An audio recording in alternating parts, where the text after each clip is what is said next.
Coração frio, ausência de uma vida piedosa e devocional, desânimo e desilusão com a igreja.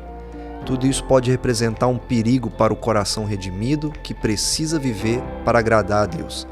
Mas podem ser também sintomas que revelam uma necessidade urgente.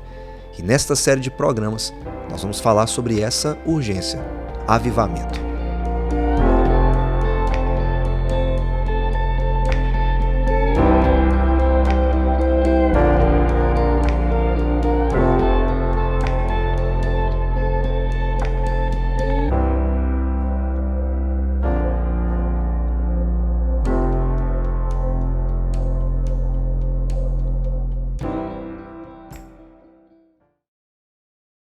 Fala pessoal, essa canção diz de uma experiência muito forte que eu vivenciei quando no meu trabalho eu fui abordado por um assaltante e num período muito curto, de 2, 3, 4 minutos, ele estava com uma arma apontada para mim, mas o Senhor me preservou.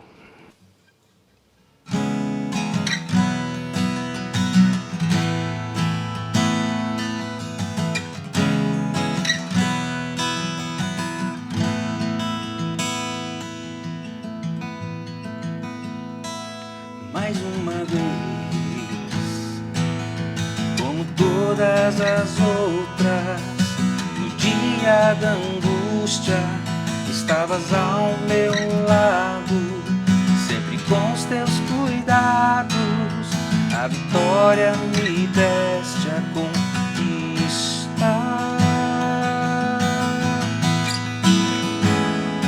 Mais uma vez, como todas as outras, no dia da angústia, estavas ao meu lado, sempre com os teus cuidados, a vitória me deste a conquistar, a conquistar.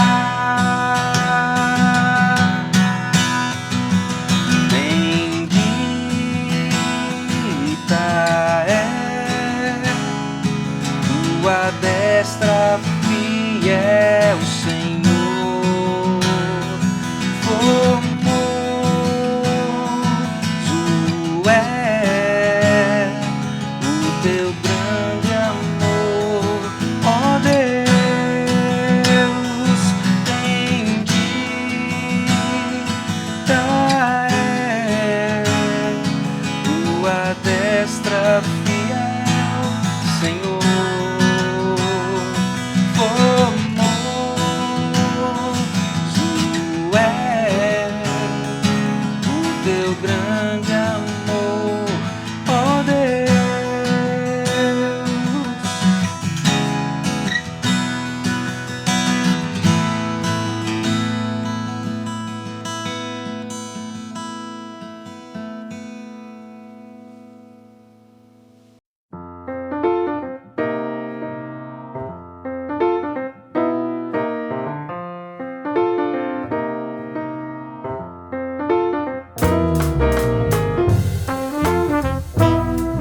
Olá, seja bem-vindo aqui mais uma vez ao nosso programa. Nós estamos falando sobre um tema muito importante para a vida da igreja, buscado por muitos, talvez rejeitado por alguns também, mas extremamente necessário para nós que vivemos dias muito difíceis, que a gente pede a Deus para que Ele avive a sua obra no decorrer dos nossos dias, que tenha misericórdia de nós e que fortaleça a sua igreja.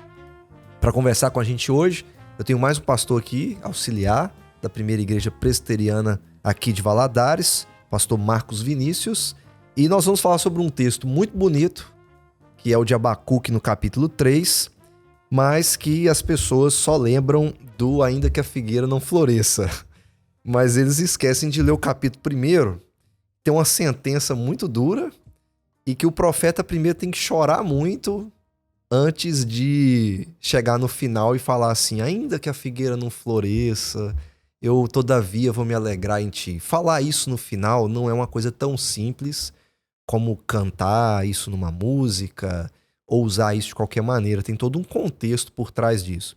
E eu gosto muito dos profetas menores porque eles parecem que estão aqui conosco, né?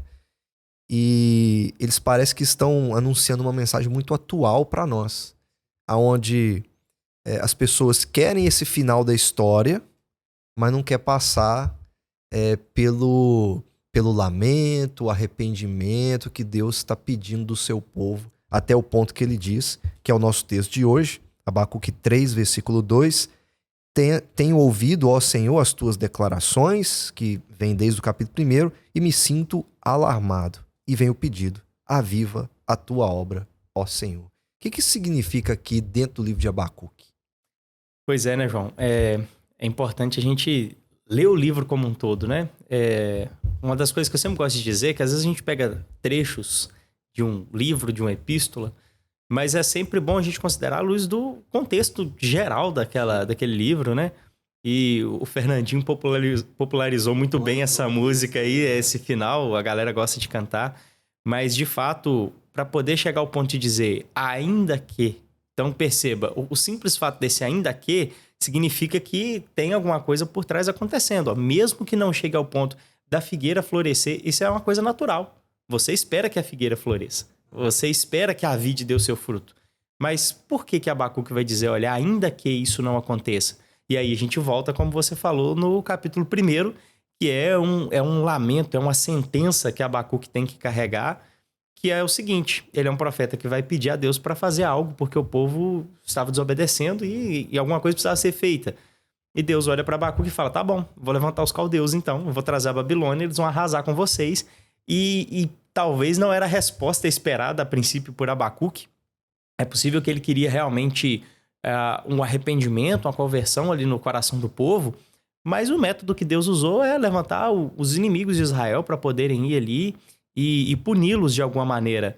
E no meio de toda essa revelação, essa sentença que Deus dá, é curioso que no capítulo 2, Abacuque declara que o justo vive pela fé.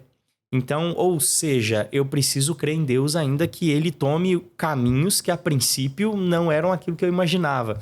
E é curioso porque a gente pede às vezes por avivamento e a gente tem falado, né, ao longo dos programas aí que o avivamento é um arrependimento de fato, um lamento, um choro pelo pecado, mas muitas vezes a maneira como Deus faz um avivamento é, para usar um português mais popular, apertar o calo.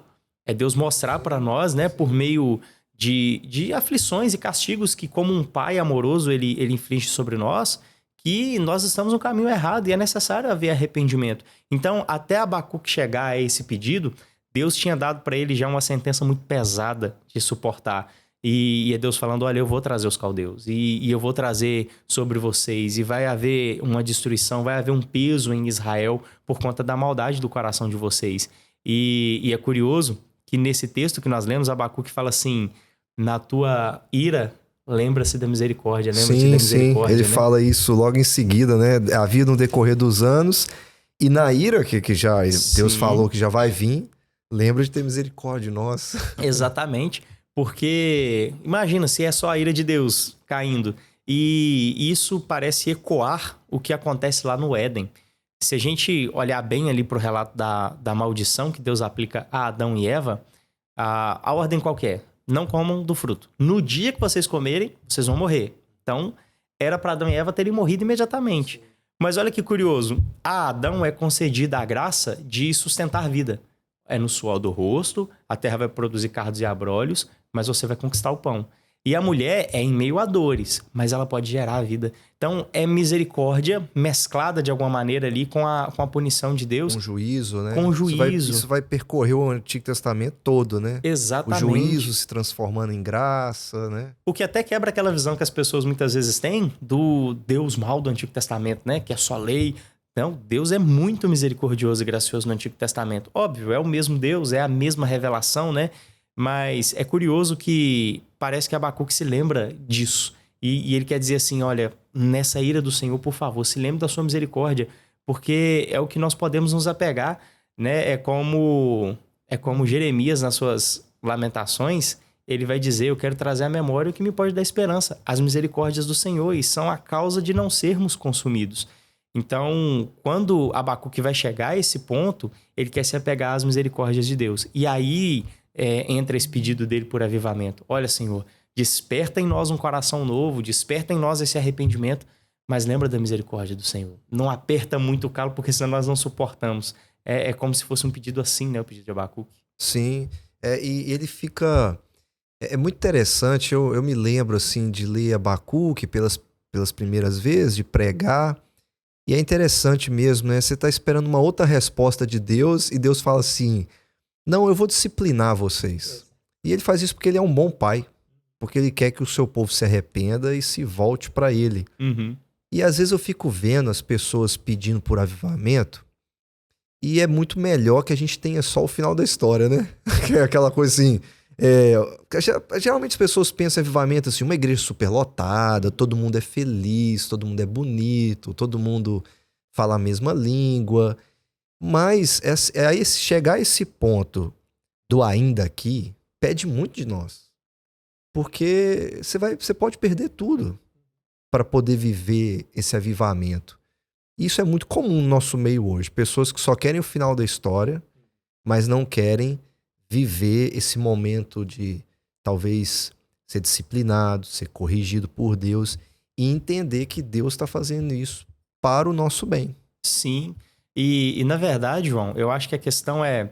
As pessoas, às vezes, elas confiam, né? O justo vive pela fé.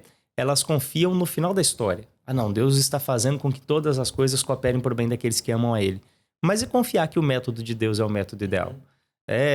Para tentar ilustrar de uma maneira contextual, é como se um filho chegasse para um pai e falasse assim, ô pai, eu tô viciado no celular e eu quero que o senhor me ajude.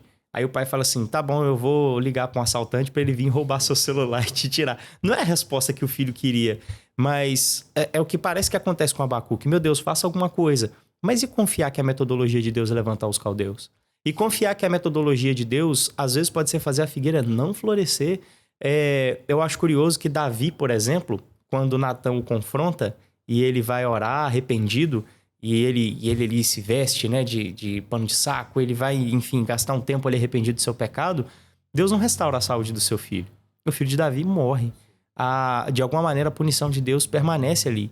Mas veja como o coração de Davi, em certa medida, é avivado por meio disso, né? Veja como Davi é transformado, é mudado, a vida dele é mudada por meio disso. Então é a metodologia de Deus. E os meios, é o que você disse, às vezes as pessoas, elas não entendem que elas precisam viver os meios e os processos para que Deus faça com que elas cheguem aonde elas precisam chegar. Porque uma coisa é eu pedir a Deus que me dê um arrependimento sincero, às vezes, dos meus pecados. Mas por vezes, por vezes não sempre, na verdade, eu preciso confiar que Deus vai fazer com que eu trilhe caminhos que eu não imaginei. Por exemplo, às vezes eu sei que eu sou uma pessoa impaciente. E aí eu quero pedir a Deus que me dê paciência. E Ele me coloca mais e mais situações que me deixam impacientes. Parece que Deus quer tratar aquilo por meio da dor mesmo. Como o apóstolo Paulo, por exemplo, a gente poderia até pensar nisso também, do espinho na carne. Olha, por 3 vezes eu pedi a Deus que removesse, mas qual que é a resposta de Deus para Paulo? O meu poder se aperfeiçoa na sua fraqueza. Então, assim, a metodologia que Deus usa, ela também é santa e perfeita. Não apenas o fim da história, né? E aí eu preciso crer nisso demais, eu preciso confiar nisso demais para poder falar, olha, ainda que as coisas não sejam como eu imagine, ainda que a figueira não floresça, ainda que a vide não dê o seu fruto, aí vem a conclusão, eu esperarei no Senhor. Ainda que nada disso aconteça, eu vou esperar no Senhor, porque o Senhor é tudo que eu tenho, né? Isso é um avivamento de verdade. É entender que ainda que Deus me tire tudo, o que Ele não pode tirar é a presença dEle. Eu posso perder tudo, mas se eu não perder a presença de Deus, então aí existe um avivamento de verdade, né? Sim. É bonito demais esse final de Abacuque. Eu lembro, eu tô vendo aqui o versículo 16, ele fala assim, ouviu e o meu íntimo se comoveu, a sua voz tremeram os meus lábios, entrou a podridão nos meus ossos, os joelhos me vacilaram, pois em silêncio devo esperar o dia da angústia que virá contra o povo que nos acomete. Aí que ele vai, ainda que. Então tem todo um contexto aqui.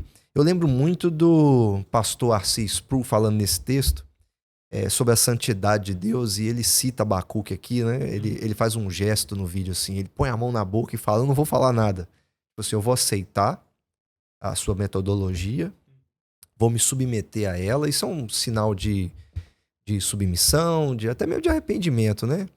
De se submeter a uma disciplina de Deus, para que então ele possa experimentar a melhor coisa de todas, né? Que é eu vou esperar pelo Senhor, eu vou me alegrar no Senhor, eu vou exultar no Senhor. E ele fala aqui, no Deus da minha salvação. No fim das contas, existe esse avivamento, né? Que ele está pedindo lá, aviva-nos, né? Aviva a tua obra.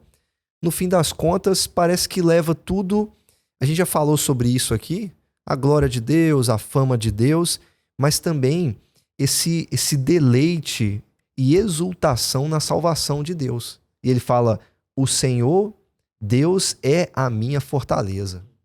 Então começa com um profeta alarmado, talvez até meio sacudido por tudo isso, e termina com um profeta chamando de o Senhor é a sua fortaleza. O avivamento, no fim das contas, parece sempre apontar para a glória de Deus e a nossa dependência contínua dele, né? Sim. Como isso foge ao padrão, ao estereótipo de avivamento que às vezes a gente tem, que é toda aquela excitação, aquele alvoroço, né? Não, avivamento é quando uma igreja avivada, a gente até usa essa expressão, o pessoal vai falar em língua, enfim.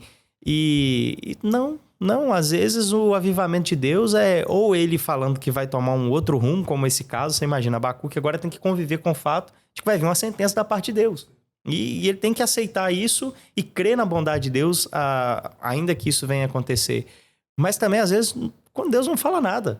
Quando Deus simplesmente não nos responde da maneira que a gente quer e, por meio disso, o nosso coração entende o que é esse deleite que você falou no Senhor. É eu entender que, às vezes, Deus não vai fazer o que eu quero, da maneira que eu quero.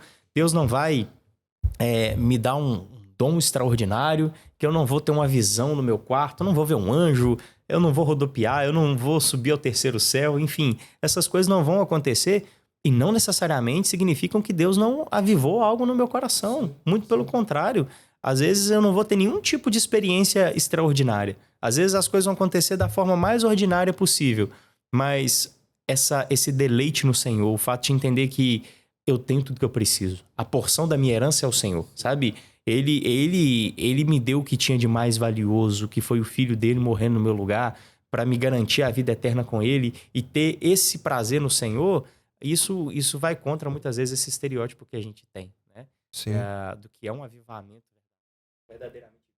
Sim, até a gente falou isso no primeiro programa, a gente comentou aqui sobre livros que a gente já leu sobre avivamento, e cada um leu um livro preferido, né? Eu lembro de ter lido um livreto do Augusto Nicodemos, de um avivamento na África do Sul, e quando você lê, a gente tem que tomar cuidado também para não ler e pensar assim, nossa, agora eu vou pregar e cego vai começar a enxergar. E às vezes nem a coisa extraordinária nem vai acontecer. Abacuque fala aqui que ele se entregou ao silêncio e devo esperar. Sim. Então não é uma grande coisa, o silêncio não é uma grande coisa. Sim. Mas é um avivamento, né? Na verdade, até, se eu não me engano, no final do capítulo 1 ali, ou final do capítulo 2... onde diz que o Senhor está sentado no seu trono, cálice diante dele toda a terra, né? O final do capítulo 2, apontando para essa ideia do silêncio, né?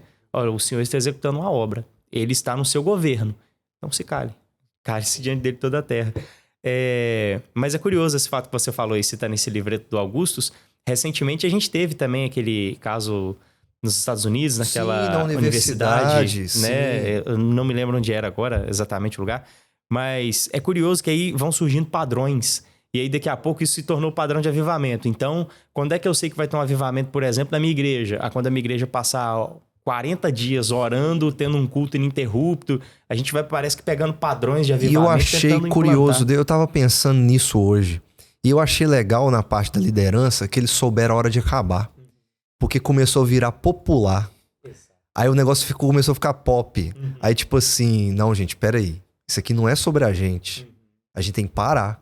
E o avivamento tem disso, né? Ele começa, mas ele tem hora para acabar também. Esses movimentos, como foi nessa universidade, né? Sim, eu creio que tem a ver com ações específicas de Deus para poder despertar o seu povo para algo, para um arrependimento, para a proclamação do evangelho, né? Como foi falado aqui sobre a questão de Atos 2 também, ali foi algo muito específico para uma proclamação do evangelho naquele momento, derramamento do Espírito naquele momento. Então, é como se Deus tivesse ações pontuais, acho que podemos dizer assim. E repito, a gente não pode pegar um padrão e falar, tem que ser sempre dessa maneira. Deus só vai avivar o povo dele a partir disso aqui, ou por meio de língua estranha, ou por meio de um período longo de jejum no meio de um povo. Não, Deus vai despertar os corações de maneiras muito particulares da maneira como ele vai fazer. O que a gente não pode fugir é do que é o avivamento de acordo com as Escrituras. Então, a gente precisa... O padrão é esse, né? O padrão é a gente olhar para a Bíblia, ver o que Deus fez ao longo da história, ver quais são os padrões ali estabelecidos e aí ler esses avivamentos que vão acontecendo ao longo da história a partir da ótica bíblica. Então, por exemplo, como é que eu sei se o que aconteceu na universidade foi um avivamento de fato ou não? Pegando e indo para lá, vendo simplesmente...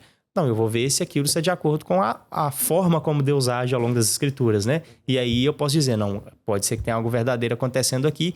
E é curioso você falar que o pessoal entendeu a hora de acabar, porque senão realmente vira um ponto quase que de encontro, né? É quase que um lugar de visitação. Nossa, vamos lá. E aí as pessoas pensam assim, eu vou lá, eu vou ver aquilo e eu vou sair avivado também. Só de chegar na porta já vai vir uma unção diferente. E teve gente que começou a fazer live, o pessoal começou a interromper, que aquilo não era uma coisa para aparecer. Aquilo era um momento que aconteceu e pensa no que pode ter gerado na vida desses alunos depois que saíram dali. O que eles não fizeram depois, e aí é um nesse silêncio que ninguém vê. Né? Aí é um ponto crucial, João. É o que vem depois. Porque se o avivamento acaba ali e as pessoas depois simplesmente voltam à vida normal e continuam com as mesmas práticas pecaminosas, continuam com as mesmas falhas em relação ao relacionamento com Deus, enfim... Então, que avivamento foi esse? Entende? Um avivamento, por mais que ele seja pontual, digamos assim, ele tem frutos duradouros. Então, Deus faz algo no coração para aquilo durar. É, de fato, trazer vida, né? É um avivamento. Então, que avivamento seria esse onde a pessoa ela recebe ali uma carga de energia, mas permanece morta, né? Então, assim, não, houve ali uma ressurreição, houve vida de fato. Então, quer ver se um avivamento ele foi de fato verdadeiro? Veja os frutos posteriores. Né? Assim, eu falo, veja, não no sentido de você julgar um avivamento alheio, mas pensando na minha vida, como é que eu sei que houve um avivamento? Quais são os frutos disso depois? O que Deus fez na minha vida? O que mudou? Quais foram as transformações? Para onde o meu coração foi depois que isso aconteceu? E aí, isso diz muita coisa acerca do que eu vivi também. Pensar, será que eu tô me arrependendo mais fácil agora? Exatamente. Será que eu tô me entregando mais à vontade de Deus? Será que eu perdoo mais? Será que eu estou chorando pelo meu pecado ou com medo da consequência dele? Né? Isso também tem uma série, o depois, ele é muito importante. Para você viver esse ainda aqui. E a gente poderia ficar aqui horas conversando sobre isso, mas sempre que eu posso eu aproveito uma oportunidade e a gente fala para muita gente, a gente não tem noção de onde isso chega. E talvez tenha alguém que está assistindo a gente que só quer o final da história. Uma palavra de encorajamento para essa pessoa, para ela não só ficar esperando o final, mas para ela viver esse processo aonde o avivamento vai levá-la a produzir esses frutos de justiça. Eu acho que é válido dizer que aquele que é o autor do final, ele sabe qual é o caminho para chegar naquele destino. Então, não adianta eu achar que o melhor caminho para eu chegar daqui até Belo Horizonte é pela Dutra. A Dutra não vai para Belo Horizonte. Eu vou ter que pegar a 381 com obras do jeito que ela é. Então, para que eu chegue no destino ideal, o caminho às vezes pode ser turbulento, mas existe aquele caminho para eu chegar. Deus não sabe apenas qual é o melhor caminho, mas ele sabe qual caminho é necessário para você e para sua vida. Então, confiar que Deus vai levar você até o local onde ele quer, para fazer de você a pessoa que ele quer, exige confiar que ele também sabe o caminho que vai ser trilhado para isso. O que você vai passar, o que você vai viver. E ainda que a figueira não floresça, saber que existe alegria plena no Senhor. Saber que ele é a nossa porção. Saber que existe vida eterna para aqueles que creem e que isso vai chegar um dia. E não importa quanto sofrimento eu vou ter que passar. Ou, para finalizar aqui citando Castelo Forte, de Martim Lutero, eu gosto muito do final dessa canção. Se temos de perder família, bens, prazer, se tudo se acabar e a morte enfim chegar, se esse for o meio do caminho, com ele reinaremos. Então isso é belíssimo. E confiar nisso é fazer o que diz Abacuque, que o apóstolo Paulo vai parafrasear lá na frente: o justo vive pela fé. E aí a gente chega no todavia, eu me alegrarei no Senhor, Deus da minha salvação. Obrigado, Deus abençoe e amém a tudo isso que nós falamos. E você que nos acompanhou até aqui, você não pode perder o nosso próximo programa, porque a gente ainda tem mais assuntos sobre avivamento. Que Deus te abençoe.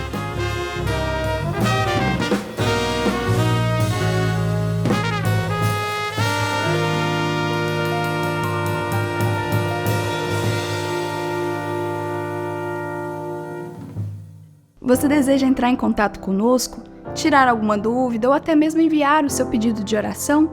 É muito simples. Basta enviar uma mensagem por um número de WhatsApp que está aparecendo aí na sua tela. Você também pode nos fazer uma visita ou acompanhar as atividades da nossa igreja através das nossas redes sociais.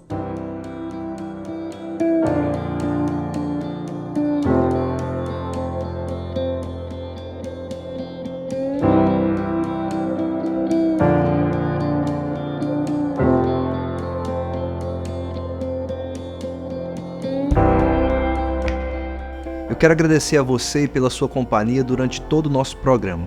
E a nossa oração é para que Deus possa reavivar o seu coração. Um grande abraço para você e para toda a sua família e até a próxima.